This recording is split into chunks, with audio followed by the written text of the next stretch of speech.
graça recebi por sua cruz,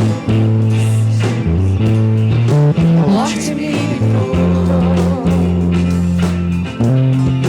trouxe minha vida. Eu estava condenado, mas agora pela cruz eu fui reconciliado.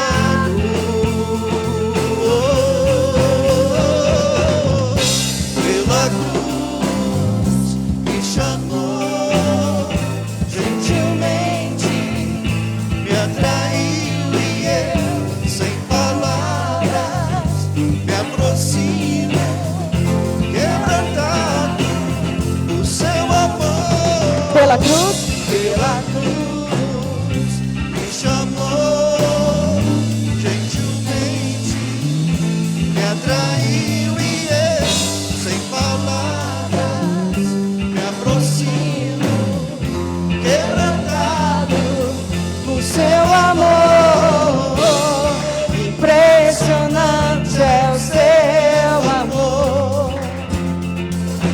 é impressionante o teu amor, Senhor. Me redimiu e me mostrou o quanto é fiel. Impressionante.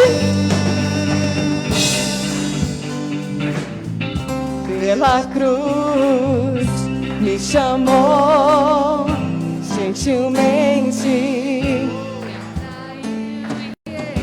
sem palavras, me aproximo, quebrantado do seu amor.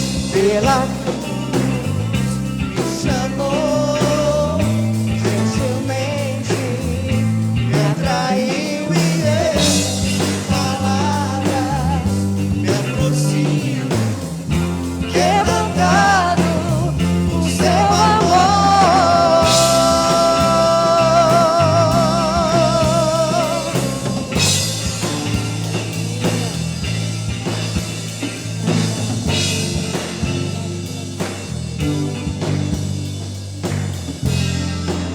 Glória a Deus.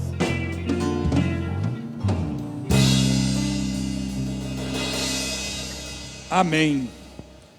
Que o que nos atraia realmente ao louvor e à adoração ao nosso Deus seja a dimensão do discernimento que nós temos do sacrifício de Cristo na cruz do Calvário. Queridos, nós vamos fazer um momento de intercessão. Eu quero pedir a você que você, nesse momento, apresente as vidas que você sabe que estão precisando de oração, os seus motivos pessoais, as suas angústias, suas lutas, seus temores, suas angústias, né? Todo mundo tem. Quem não tem, tem um troço errado. Pode procurar um médico e está errado. Todo mundo tem suas lutas, né? E eu queria, nesse momento, eu até pus na lista de transmissão que a gente estivesse orando pela nossa irmã Karen. O Davi está chegando, né? O Davi está chegando, mas ele disse que não está com pressa. Ele falou assim: eu estou chegando, mas aqui dentro está quentinho, eu fiquei sabendo que está frio aí em Poços, ele está meio preguiçoso. Então, vamos orar pela irmã Karen, né, para que o Davi chegue com saúde, que o parto dê tudo bem, e que seja tudo para a honra e glória do nome do nosso Deus. E você também apresente aí o seu pedido a Deus, e vamos orar ao nosso Senhor. Eterno, nós louvamos ao Senhor, bendizemos ao Senhor. Só o Senhor é Deus. Não há outro Deus a não ser o Senhor, ó Pai. Nós agradecemos ao Senhor o privilégio de estarmos reunidos enquanto igreja do Senhor Jesus Cristo. Obrigado, ó Pai. Obrigado por esse privilégio de prestarmos culto ao Senhor. Obrigado pelo teu amor pelas nossas vidas. Obrigado porque em Cristo Jesus o Senhor nos fez teus filhos. Louvamos o teu nome, ó Pai. Recebe este culto como expressão do nosso amor ao Senhor. Ó Pai, queremos entregar em tuas mãos os pedidos dos teus filhos aqui presentes, ó Pai. O Senhor sabe o que vai no coração de cada um aqui. O Senhor sabe os medos, as angústias, as dúvidas, os anseios, os temores, os problemas. O Senhor sabe, ó Pai. E nós confiamos que o Senhor sabe melhor do que nós mesmos. Então, ó Pai, nós declaramos com fé que nós nos submetemos à soberana vontade do Senhor no que concerne aquilo que estamos agora entregando em Tuas mãos, ó Pai. Que a Tua vontade seja plenamente realizada em nossas vidas. Sabemos, ó Pai, que a vontade do Senhor é boa, agradável e perfeita. Pai, agora queremos pedir ao Senhor que a Tua boa mão esteja sobre a vida da Karen nesse momento, ó Pai. Para que o Davi chegue testemunhando, desde o seu nascimento, o Teu cuidado sobre a vida desta igreja, ó Pai. Agradecemos ao Senhor pela vida deste menino, que ele cresça discernindo que Jesus Cristo é Senhor e Salvador da vida dele, e que o Davi, ó Pai, seja instrumento poderoso do Senhor nesta cidade, ó Pai. Muito obrigado, ó Pai, pelo Teu amor. Louvamos o Teu nome. Nós agradecemos ao Senhor este privilégio. Nós entendemos que nós estamos aqui não é porque merecemos, mas é fruto da Tua graça sobre as nossas vidas. É no nome precioso de Jesus Cristo que nós oramos. Amém. Querido, agora você que veio preparado, pode entregar seu dízimo, sua oferta, sua contribuição. Faça isso com alegria de coração. Eu tenho dito algumas vezes aqui na igreja, e algumas pessoas não conseguem entender, mas eu vou repetir. Se você tem alguma dúvida sobre a questão do dízimo, da contribuição, da oferta, se o que você vai entregar agora pesa em seu coração, guarde esse dinheiro, não traga. Eu falo que o dízimo é um privilégio daqueles que têm discernimento que Jesus Cristo é Senhor de sua vida. O dízimo é uma declaração de compromisso com o reino de Deus. O dízimo é um discernimento de que eu faço parte desta igreja e tenho compromisso com ela e quero que a expansão do reino de Deus se faça também através dos bens que Deus tem me dado. O dízimo é adoração. Se na hora de você entregar você não tem esse discernimento, guarde com você. O Evangelho de Jesus Cristo tem crescido ao longo de 2000 anos e não vai ser o seu dinheiro que vai fazer diferença. Faz diferença para você, porque ainda você não entendeu o privilégio que é ser participante do privilégio de contribuir com o reino de Deus. Então, durante o cântico, você tem o privilégio então de entregar seu dízimo, sua oferta, sua contribuição. Faça isso com alegria no seu coração.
sabe de cabeça pode ajudar, porque a gente dependeu da projeção, meus irmãos. Prostrado e para sempre,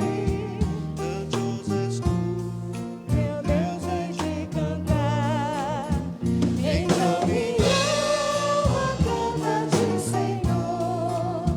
Grandioso és tu, grandioso és tu. Então minha alma canta-te, Senhor. Vamos cantar o coro mais uma vez?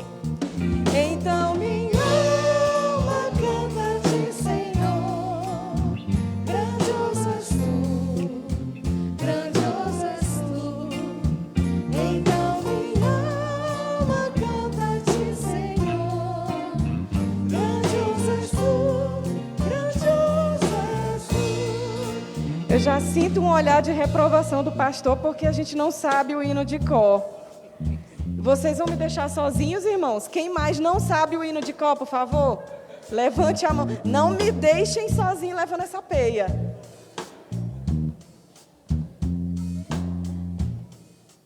Não posso falar nada, meus irmãos, que tirando 3 palavrinhas só, eu não sei mais nada de cor, viu? É só 3 palavrinhas só e...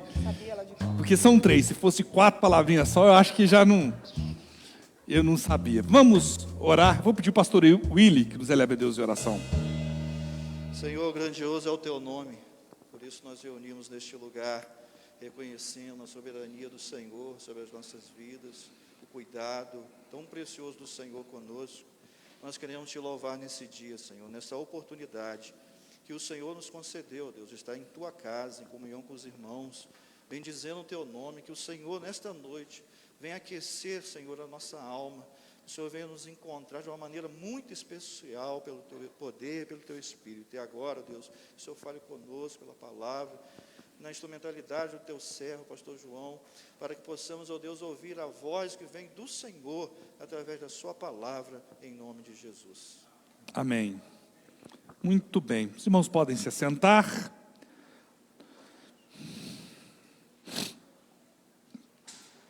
Queridos, durante o transcorrer desta semana, eu vou comunicar com a igreja via linha de transmissão se a gente vai voltar ao culto para 7h30 na quarta-feira, que é o horário que eu acho que é o mais adequado, né, porque questão de gente que trabalha, né, chegar em condições de vir ao culto no horário, enfim, mas a gente não sabe como é que vai ficar o decreto municipal em relação, teoricamente, domingo agora acaba o decreto que foi publicado, mas eu vou confirmar e confirmo com os irmãos.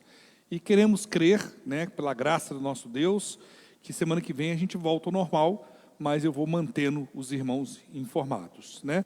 Esqueci de falar com os amados, mas estão bem, né? Que estão com Covid, a Viviane, o Adriano, o Agnaldo. Estão todos bem, para a glória do nome do nosso Deus, tá? Eles têm mantido contato quase que diariamente com eles, estão todos muito bem, tá ok? Queridos, entre as intenções do apóstolo João, ao escrever o seu evangelho, ele tem uma de deixar registrado boa parte dos discursos e das conversas de Jesus.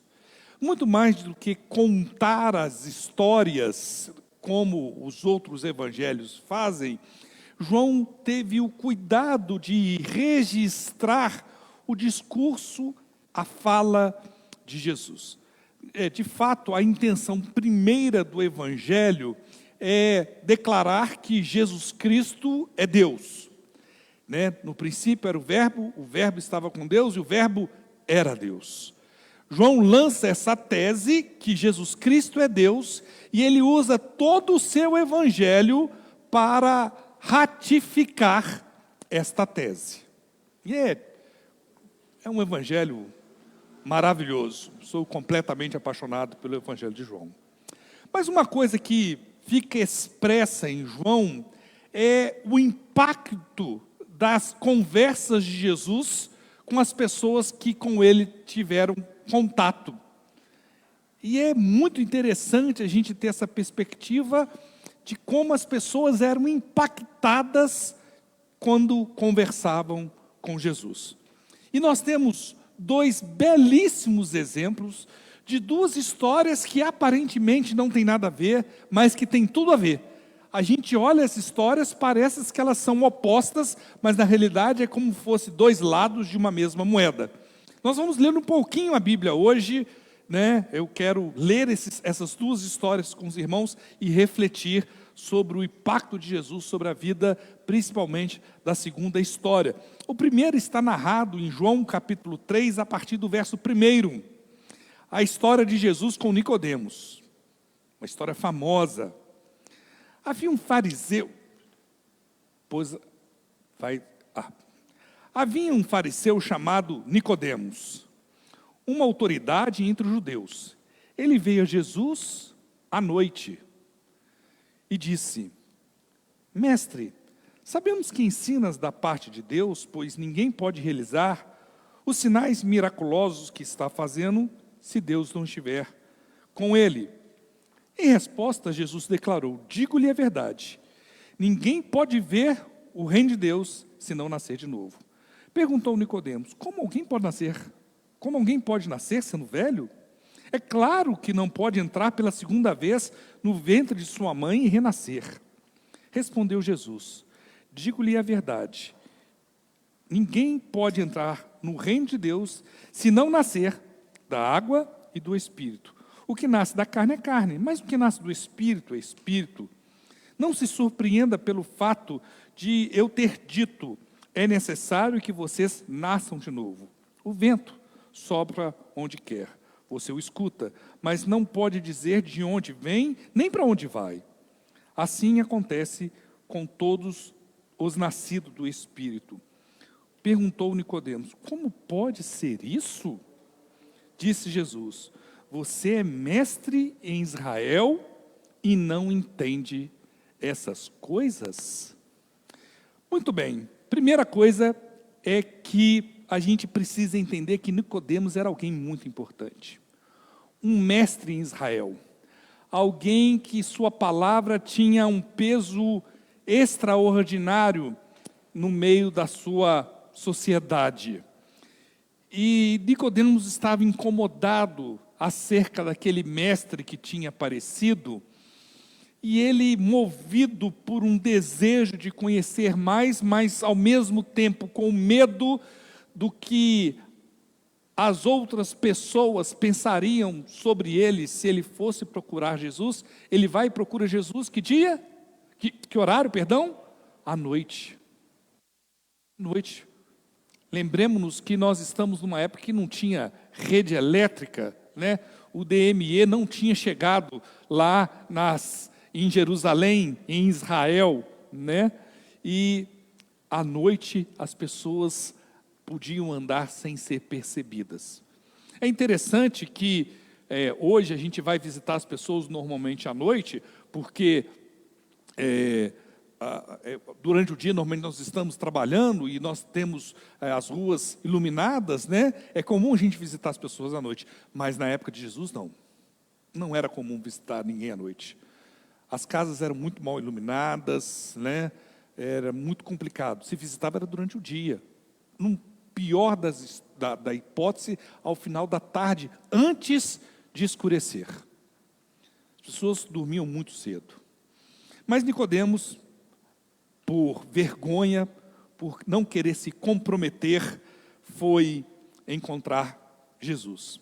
E olha, meus irmãos, que Jesus expõe, mesmo Nicodemos sendo um mestre da lei, a completa, total ignorância daquele homem no que concerne às coisas espirituais. E é isso mesmo. Não adianta o seu nível cultural, o seu nível social, o seu nível econômico, educacional. Você pode ser pós-doc em divindade.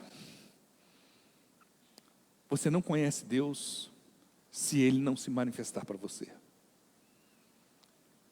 Porque nós, em nossos pecados, a Bíblia nos ensina que nós estamos o quê? Mortos espiritualmente. Nós nos tornamos, como lemos no início do nosso culto, filhos através do sacrifício de Jesus Cristo. E Ele que se revela a cada um de nós.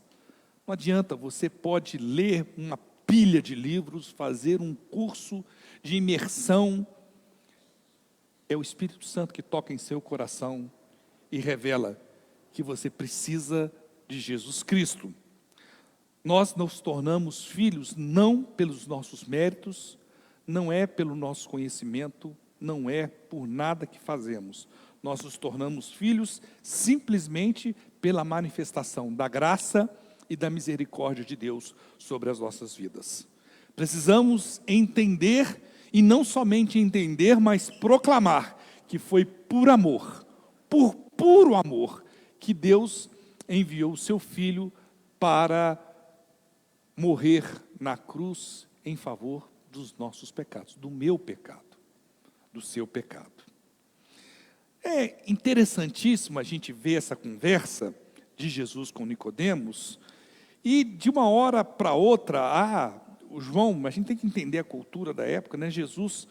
João, pega aquela conversa, a gente não sabe que fim que toma, e dali ele começa, João, fazer uma digressão teológica, e em 3,16 ele faz umas declarações, na continuação dessa conversa, mais espetaculares de toda a Bíblia, porque Deus amou o mundo de tal maneira que enviou seu Filho unigênito para que todo aquele que nele crer não pereça, mas tenha vida eterna, né? O proto-evangelho, aquele texto que a gente tem prazer, que é doce na nossa boca, para comunicar às pessoas. Mas é interessante a história seguinte, imediatamente após a conversa de Jesus com Nicodemos.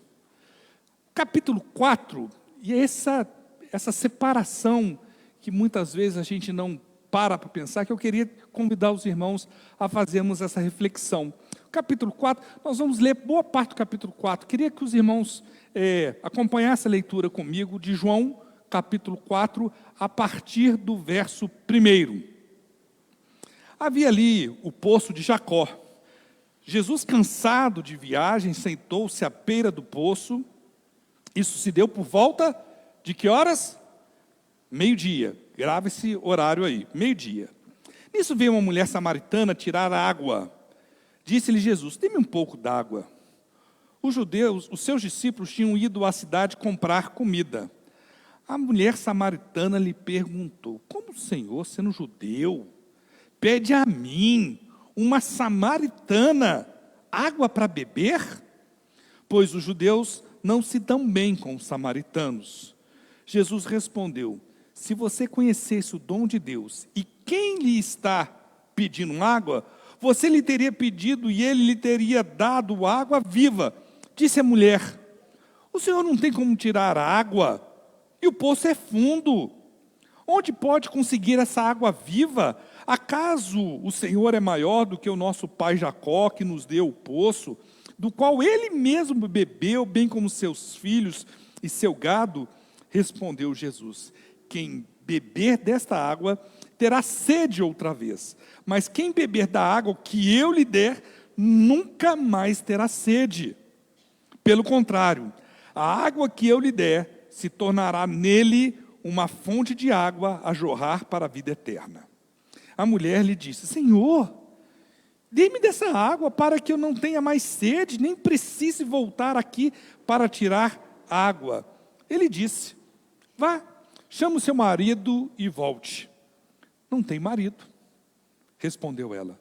Disse-lhe Jesus: você falou corretamente, dizendo que não tem marido. O fato é que você já teve 5, e o homem com quem agora vive não é seu marido. O que você acabou de dizer é verdade. Disse a mulher: Senhor, vejo que é profeta.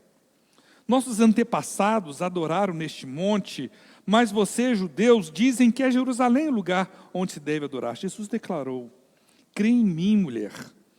Está próxima a hora em que vocês não adorarão o Pai, nem neste monte, nem em Jerusalém. Vocês, samaritanos, adoram o que não conhecem, nós adoramos o que conhecemos, pois a salvação vem dos judeus. No entanto, está chegando a hora, de fato já chegou, em que os verdadeiros adoradores adorarão o Pai em espírito e em verdade. São estes os adoradores que o Pai procura. Deus é espírito, e é necessário que os seus adoradores o adorem em espírito e em verdade. Disse a mulher: eu sei que o Messias, chamado Cristo, está por vir. Quando ele vier, explicará tudo para nós. Então Jesus declarou: eu sou o Messias. Eu que estou falando com você. Naquele momento, seus discípulos voltaram e ficaram surpresos ao encontrá-lo conversando com uma mulher.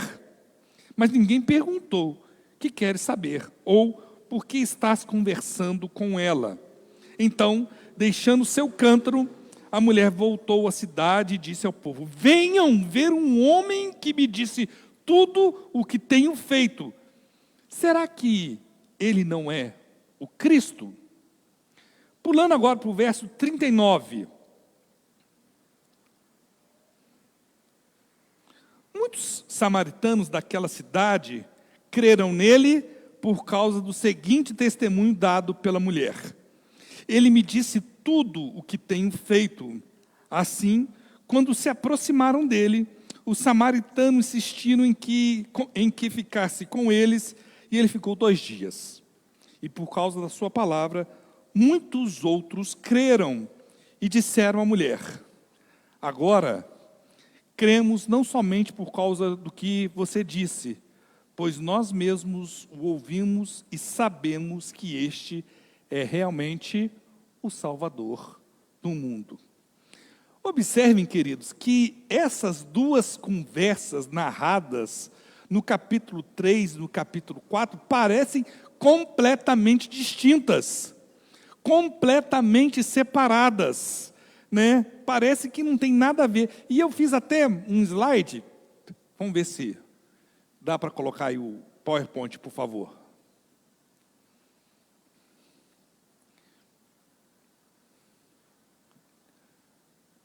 Ah, aí deu certo. Olha só, olha comigo. Comparação entre Nicodemos e a mulher samaritana, né? Nicodemos, homem. A mulher samaritana, lógico, mulher, né? Nicodemos era judeu. A mulher era samaritana.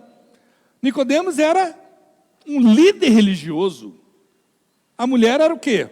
Uma adúltera. Nicodemos era um cara culto, inteligente. A mulher, uma completa ignorante. Nicodemos, membro da classe mais alta, a nata da sociedade. Ela, da classe mais baixa. Nicodemos, rico. A mulher, de maré teci. Nicodemos reconheceu Jesus como mestre. E a mulher samaritana não sabia nem quem era Jesus.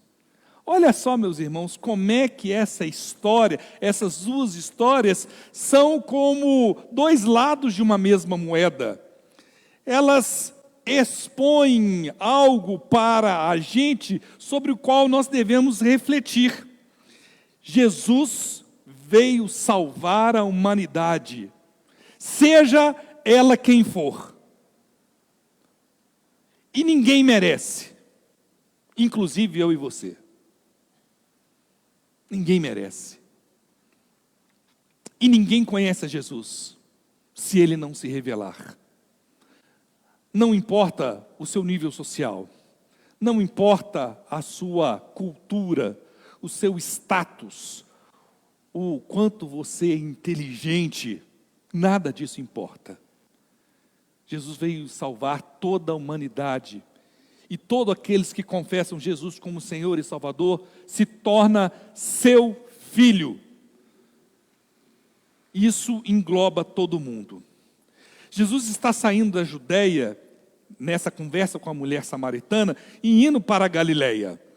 O caminho mais curto entre a Judeia e a Galileia é passando, é como se fosse uma linha reta, que você passa por Samaria. Só que o judeu, querido, dava uma volta de quilômetros e quilômetros no pé, né? Não tinha carro, não tinha Uber, não tinha bicicleta, não tinha nada, era a pé mesmo.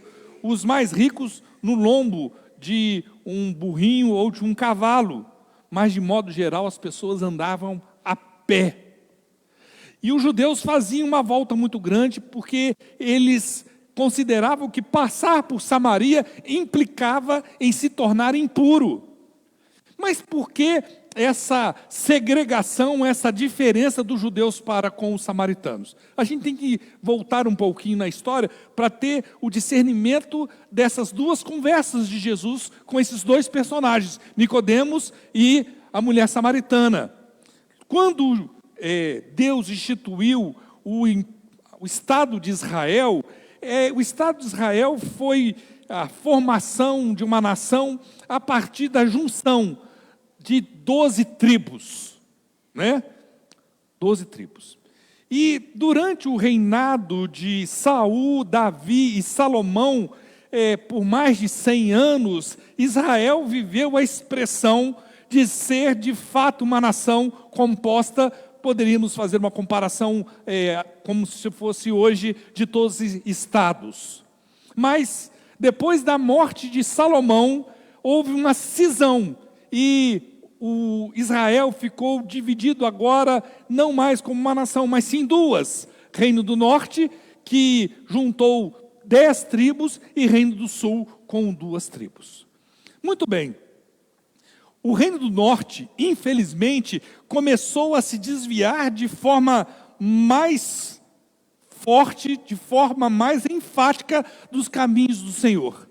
A tal ponto que em torno de essa datação é complicada, mas a gente pode falar em torno de 720, 730 antes de Cristo, Samaria, que era a capital do Reino do Norte, é invadido pelos assírios.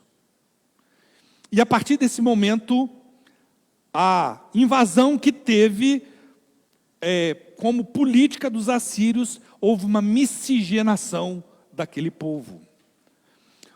Para o judeu, então, não havia mais o judeu do Reino do Norte. Havia, sim, o samaritano, que era fruto da mistura dos assírios com os judeus do Reino do Norte. E para o judeu, nada era mais abominável do que isso.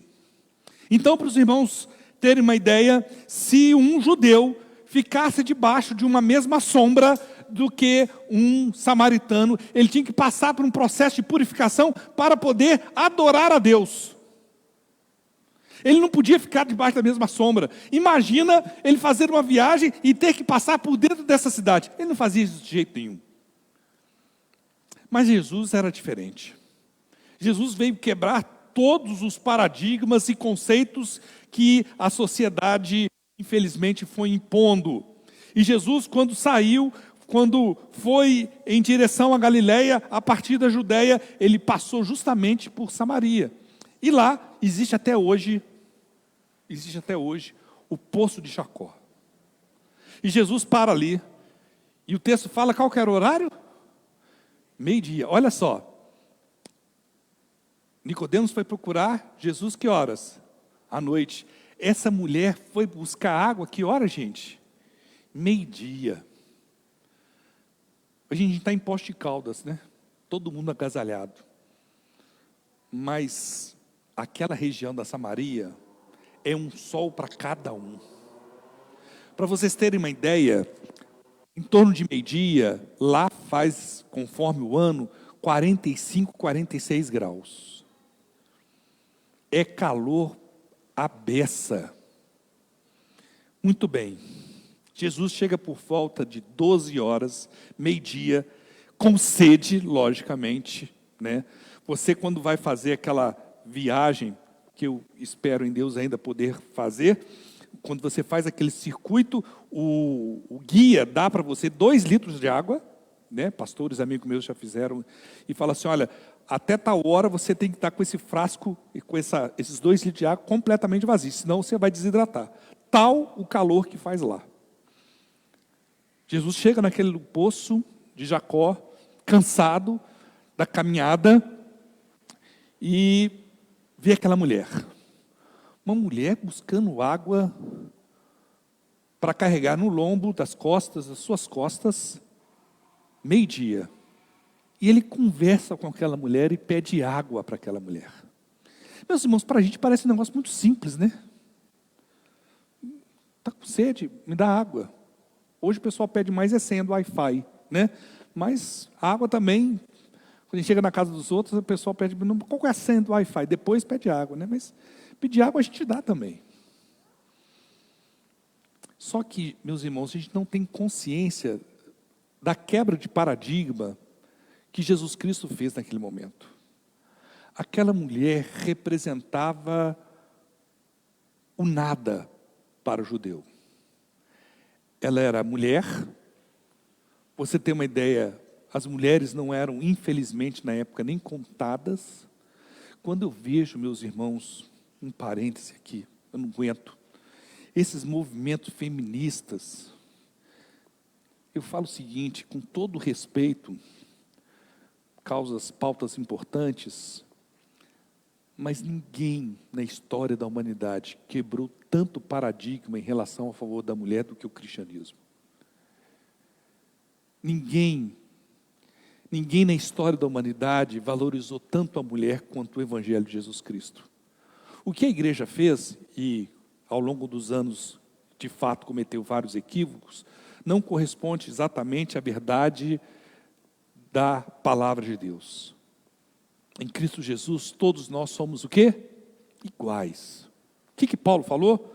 Não há grego, nem judeu, escravo, nem livre, bárbaro ou cita. Todos somos o quê? Somos um. É tudo igual. Se o movimento feminista tivesse a oportunidade, eu acho que como igreja a gente tem que fazer isso por elas, de entender a verdade bíblica, elas veriam que o que liberta a mulher da desigualdade é Jesus Cristo. Enfim, aquela mulher que era considerada menos do que nada, estava lá buscando água ao meio-dia e Jesus pede água para ela. E a gente não tem, de fato, dimensão do que isso implicava. Porque, primeiro, os homens não conversavam com mulheres. Em festa de casamento, muitas das vezes, queridos, as mulheres ficavam fora da festa. Tinha a parte das mulheres. No templo tinha o pátio das mulheres, porque a mulher não podia entrar no templo.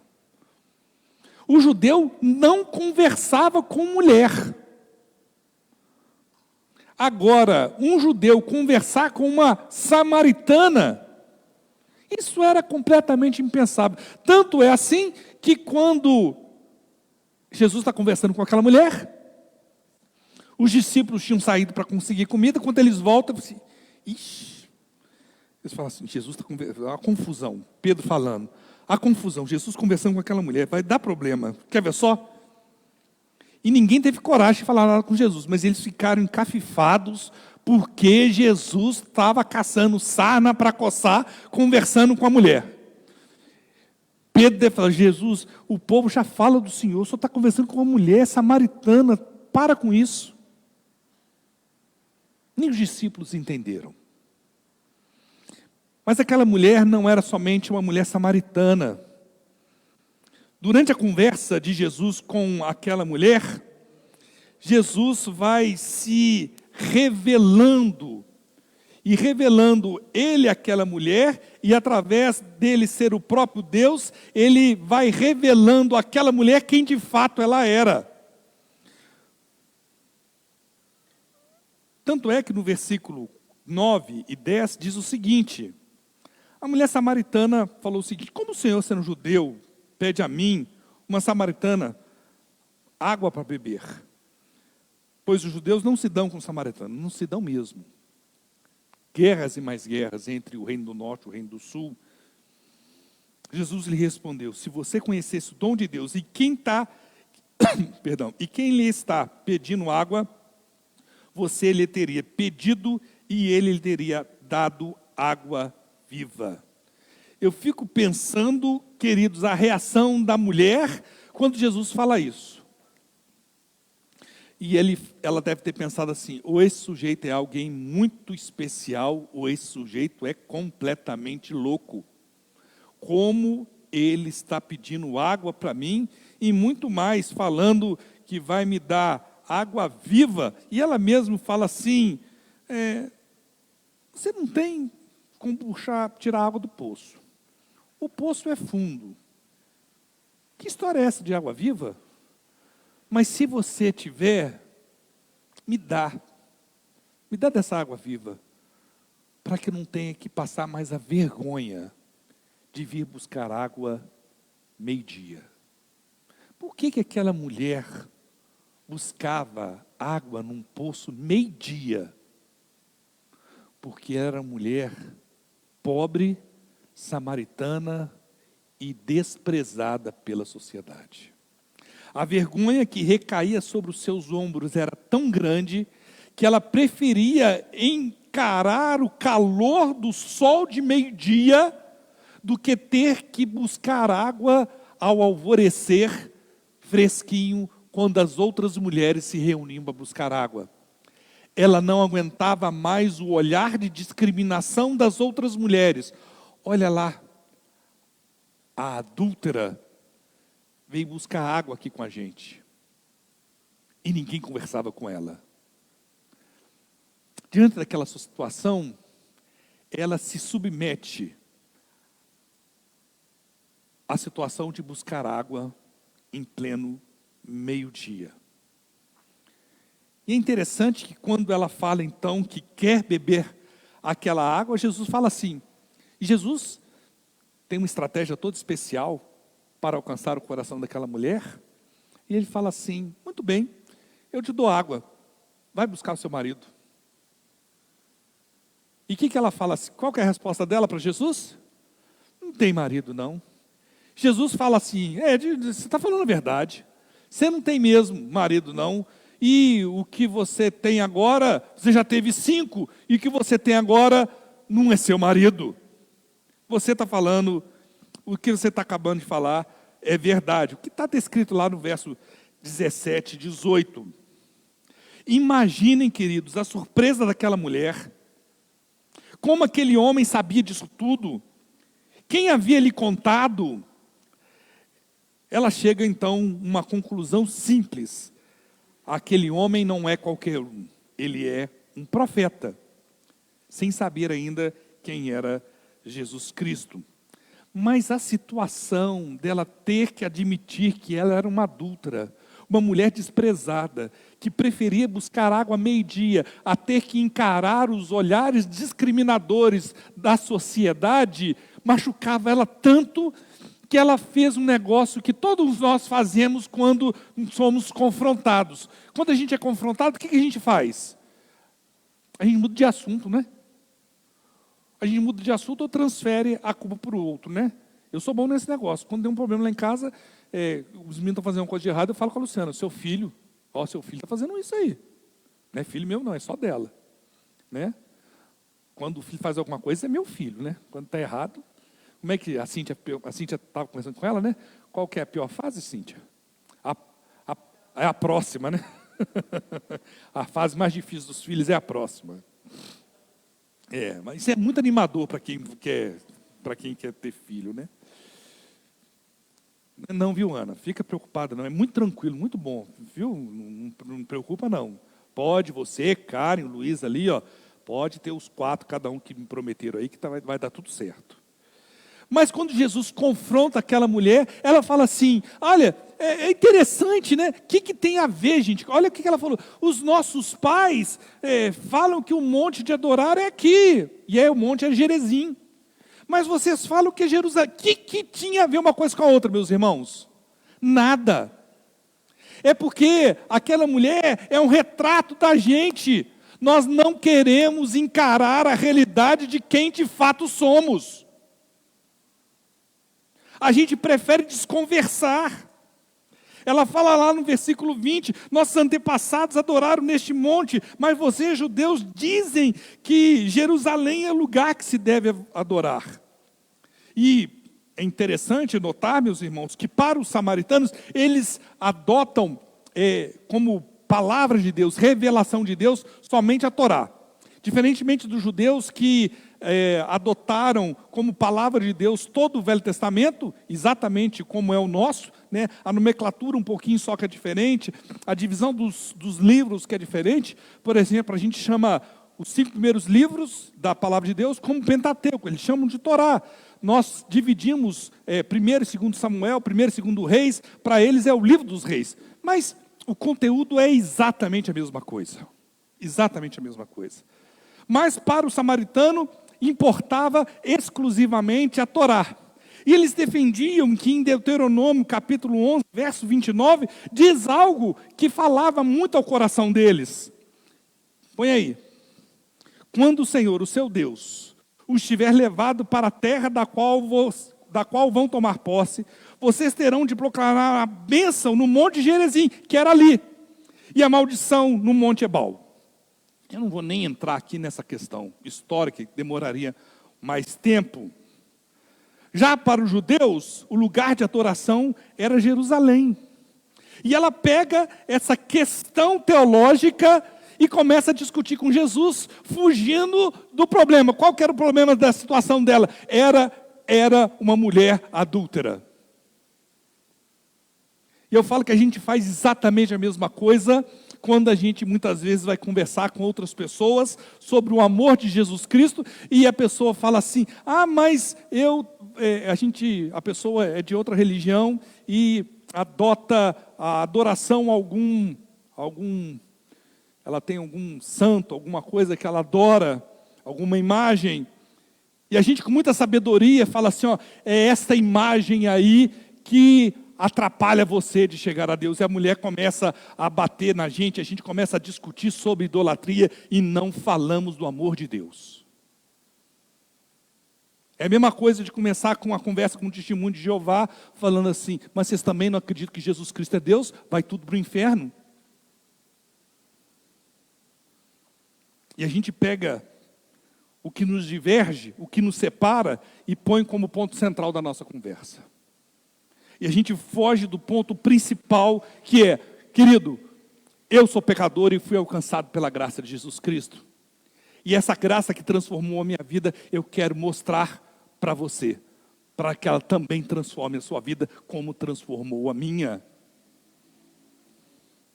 Jesus não quer dar ênfase ao local de adoração para aquela mulher, mas sim em como devemos adorá-lo.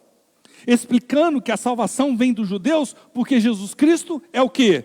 Ele é judeu. E de fato a salvação vem dos judeus, porque Jesus é judeu.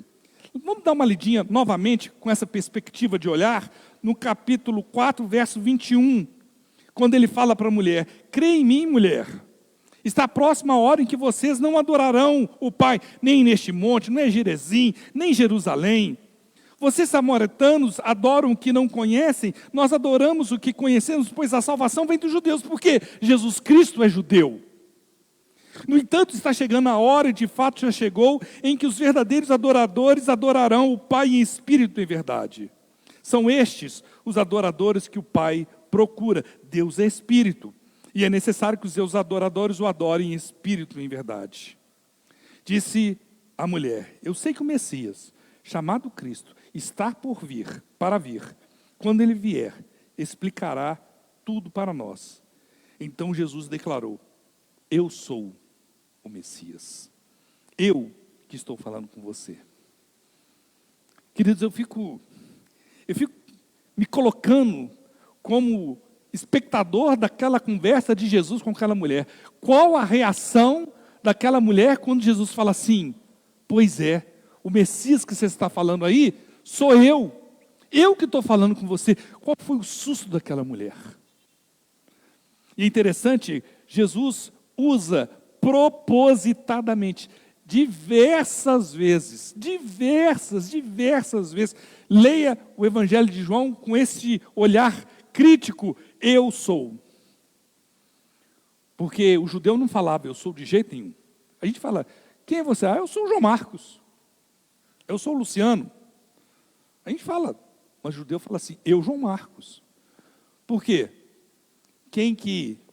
Quando Moisés perguntou para Deus assim: ô Deus, está tudo certo, eu vou tirar o povo lá da escravidão, não tem problema não. Mas quando eu chegar lá e eu falar assim: mas quem mandou? Eu falo o quê? O que Deus falou com ele? Fala que o eu sou mandou você. A partir daquele momento na história de Israel, o judeu nunca mais fala eu sou, porque eu sou é Deus. E Jesus usa isso diversas e diversas vezes. A reação daquela mulher diante dessa declaração indica, deixa claro para a gente que ela entendeu a mensagem redentora e de qual água viva Jesus estava falando, e da possibilidade de transformação da vida daquela mulher. No versículo 28, diz o seguinte: então, deixando o seu canto, a mulher voltou à cidade e disse ao povo: venham ver um homem que me disse tudo o que tenho feito, já completamente sem constrangimento. Aquela mulher vai conversar com os seus vizinhos e não está mais preocupada em ser julgada por ser uma adúltera, uma pessoa pobre, miserável, execrável.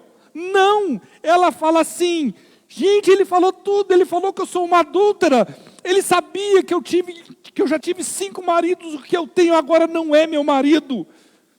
Ele me encheu de esperança. Será que ele não é o Cristo?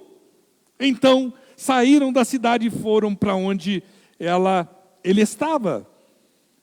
Lá no versículo 39, muitos samaritanos daquela cidade creram nele por causa do seguinte testemunho dado pela mulher: ele me disse tudo o que tenho feito. Assim, quando se aproximaram dele, os samaritanos insistiram em que ficasse com eles, e ele ficou 2 dias. E por causa da sua palavra, muitos outros creram.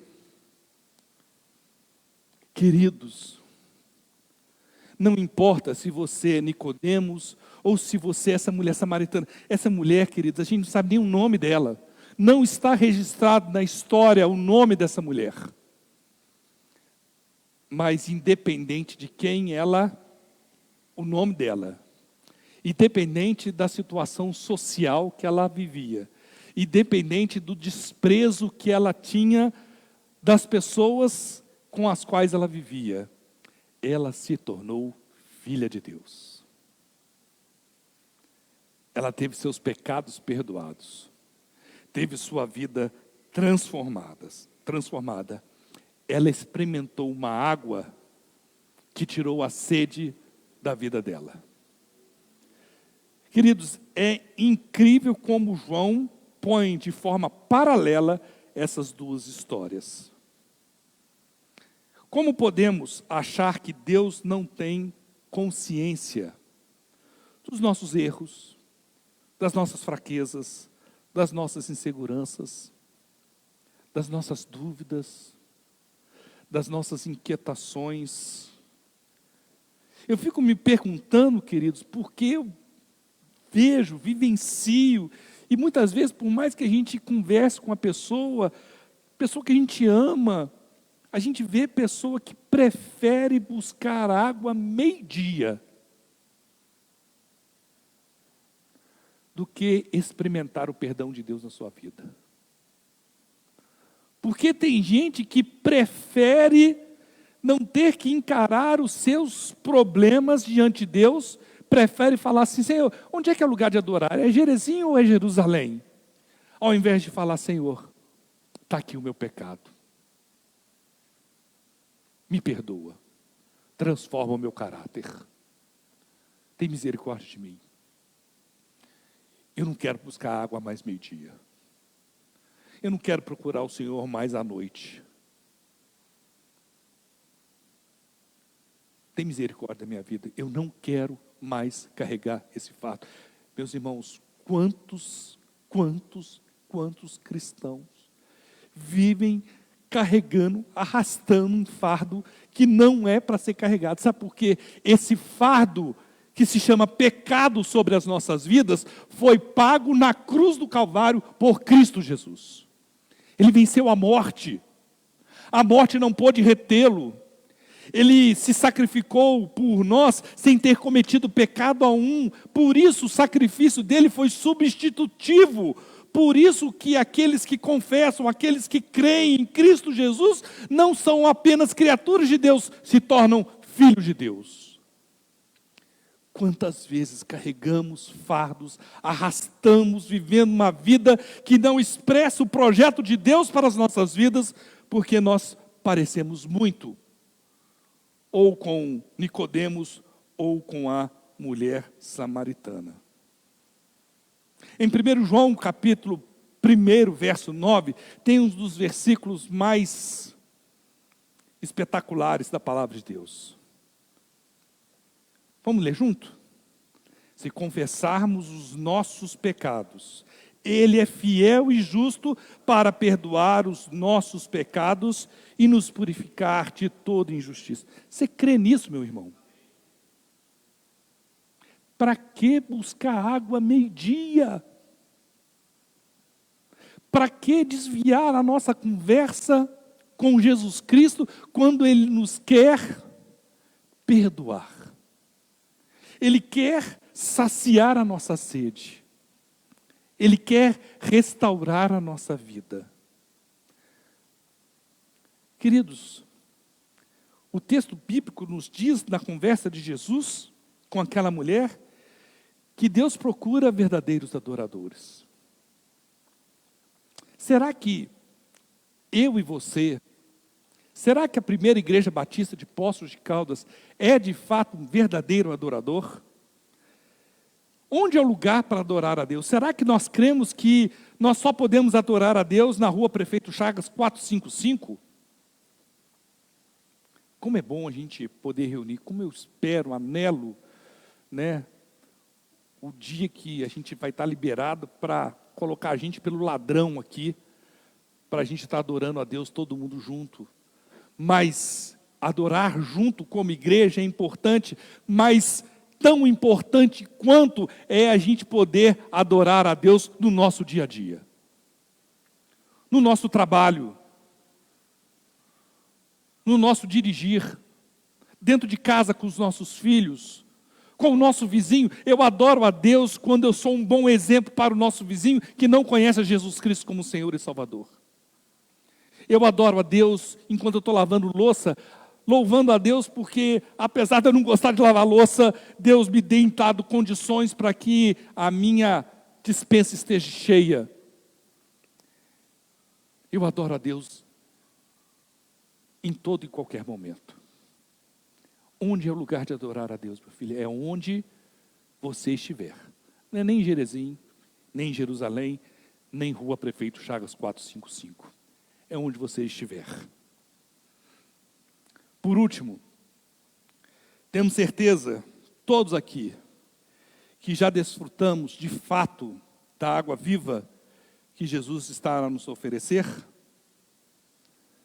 Será que você já saciou a sua sede verdadeiramente com a água que Jesus Cristo quer oferecer, para que você não tenha mais que buscar água todo dia, meio-dia, no meio do calor?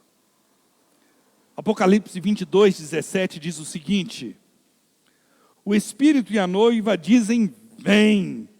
E todo aquele que ouvir, diga, vem. Quem tiver sede, venha. E quem quiser, beba de graça da água da vida. Jesus Cristo quer oferecer essa água da vida. Ele não quer saber qual a sua situação econômica, social, cultural. Ele não quer saber se você é Nicodemos ou se você é uma mulher que para a sociedade não representava absolutamente nada. Ele está te falando, eu te amo tanto que eu me ofereci em seu lugar para morrer na cruz do Calvário. Você não tem que passar por vergonha nenhuma, porque o preço do seu pecado eu levei na cruz do Calvário. E eu te fiz meu filho. Querido, que possamos viver como aquela mulher, que a partir daquele momento foi uma missionária, proclamando naquela cidade que havia uma esperança, e essa esperança estava em Cristo Jesus. Amém? Que Deus nos abençoe essa noite, que você possa refletir sobre essas verdades. Vamos orar para encerrar. Convido os irmãos para os que puderem se colocarem em pé. e vamos orar. Queridos, assim que encerrarmos, eu vou pedir, eu acho que eu entusiasmei mais hoje, né? São 15 para as 8, vou pedir aos irmãos encarecidamente que acabando, a gente tem que estar com a igreja fechada até 8 horas, tá bom? Eterno e soberano Deus, obrigado, ó Pai, por esse privilégio. Nós entregamos este culto como expressão do nosso amor ao Senhor, ó Pai. Obrigado pelo teu amor para conosco. Obrigado, ó Pai. Obrigado porque o Senhor nos ama. Obrigado porque os nossos pecados foram pagos na cruz do Calvário. Faz de nós, ó Pai, verdadeiros adoradores, onde estivermos, ó Pai. Recebe então, ó Pai, nossa gratidão por tudo que o Senhor é, por tudo que o Senhor fez, e cremos por tudo que o Senhor fará sobre as nossas vidas. E agora, que o amor do nosso Deus, a graça e a misericórdia de Jesus Cristo, a comunhão e consolações do Espírito Santo de Deus, estejam sobre a vida de cada um dos teus filhos. Pai, vamos estar aqui, até o dia que o Senhor vier nos buscar. É no nome precioso de Jesus Cristo que oramos agradecidos. Amém. Que Deus abençoe você.